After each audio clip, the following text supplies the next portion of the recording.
All right, so what's going on, everybody? Welcome back to the channel, man. It's your boy, and just like I called it when I seen sneak peek number one, we're actually getting a brand new uniform for Echo, and along with that, she is going to be sharing the awakened skill that she gets with Kate Bishop. So at this point, the update kind of is flushing out the way how I thought it would flush out. However, I know many of you guys, based on the comments and the messages I'm getting on Discord, are not too happy about this one. Realistically, I don't know what else people were hoping for from a Hawkeye update, or maybe because the show has been done for a couple months now, the hype for it is dead. So not too many people are still, on the Hawkeye train. I'm still here for it. I'm definitely gonna have fun playing with Kate Bishop and Hawkeye. I don't know so much about Echo. And that really comes down to the fact that this outfit, although it looks really, really cool, it just seems really strange to go from her having the Phoenix Force to now just rocking a leather jacket, and somehow she's supposed to be more powerful. Guys, let me know how you're feeling about this in the comments, because I can see how this might be a turnoff for a lot of people. Don't get it twisted. She looks really badass in the jacket and whatnot. I'm curious to see if she's going to be a superhero or a supervillain based on the wording that they used on Twitter and then again on the Marvel Future Fight forums. So over here on the forums, they said this superhero can duplicate any fighting style. So basically she can copy any fighting style that she sees, similar to Taskmaster, and she is in search of the villain who murdered her father, the master assassin. Now keep in mind that right here they said this superhero, and currently in-game Echo is a superhero. And over here on Twitter, it actually reads, the crime syndicate commander with experience like no other, inspired by Marvel Studios' Hawkeye, Maya Lopez has come to silence her enemies in the V790 update of Marvel Future Fight.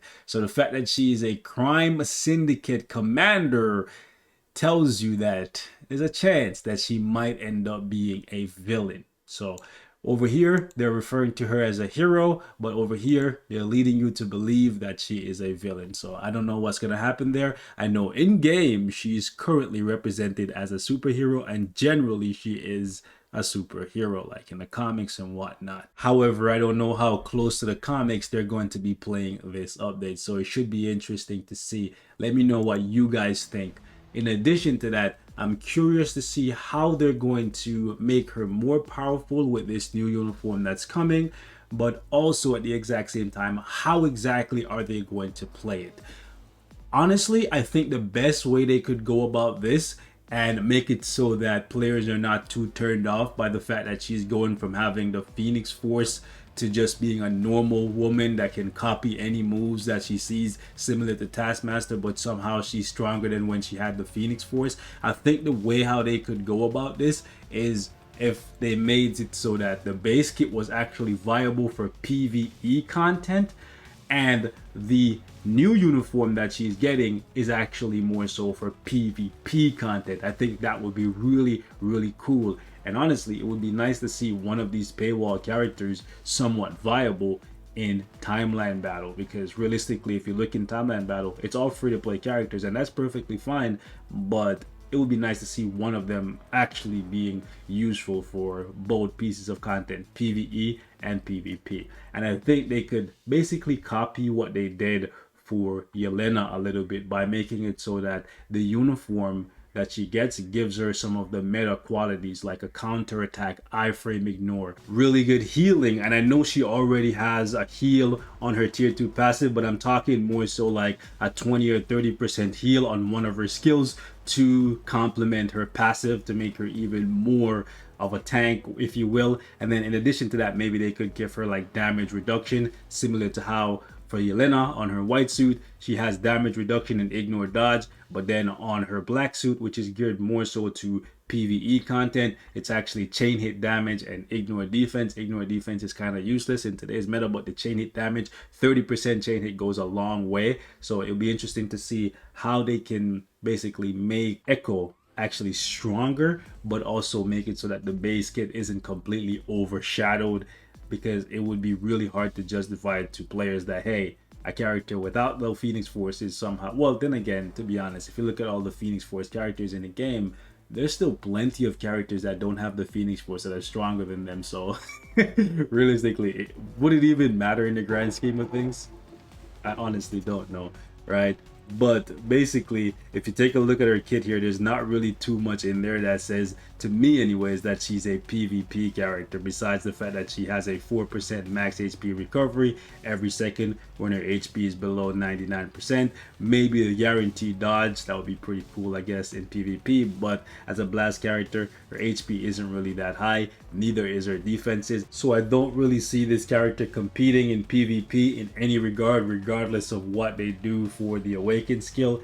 But if they change a lot with the uniform, giving her some of the meta qualities like a counter attack, iframe ignore, which she doesn't have on any of her skills currently. She does have long iframe, so that's perfectly fine. She does have debuff removal here, so that's kind of good. And then her artifact itself is similar to Spider-Man. Let me just pull up my Spider-Man really quickly here so we don't have to search for her artifact, because it does the same thing where Spider-Man can dodge 14% of the time anyways all attacks that are coming in, and this is a different type of dodge that apparently is not affected by ignore dodge. So if they actually give her a PvP uniform, I think a lot of players would be happy with that, because then we would be able to use her base kit for PvE content and then the uniform for PvP content. I also seen people saying that Yelena should be getting something since she's also in the show. I doubt they will do that, and I spoke about this briefly on stream. I think Yelena is actually pretty powerful as is. Her black suit is a beast for PvE content. The only thing it's really missing is a heal, because the white suit has the heal on the one skill, and honestly the white suit is still decent considering it's 2 years old. It's pretty decent for AC. It's not good for timeline, I'll tell you that, but it will be interesting to see how this update shakes out. Either way, I'm gonna max out everyone and test them fully.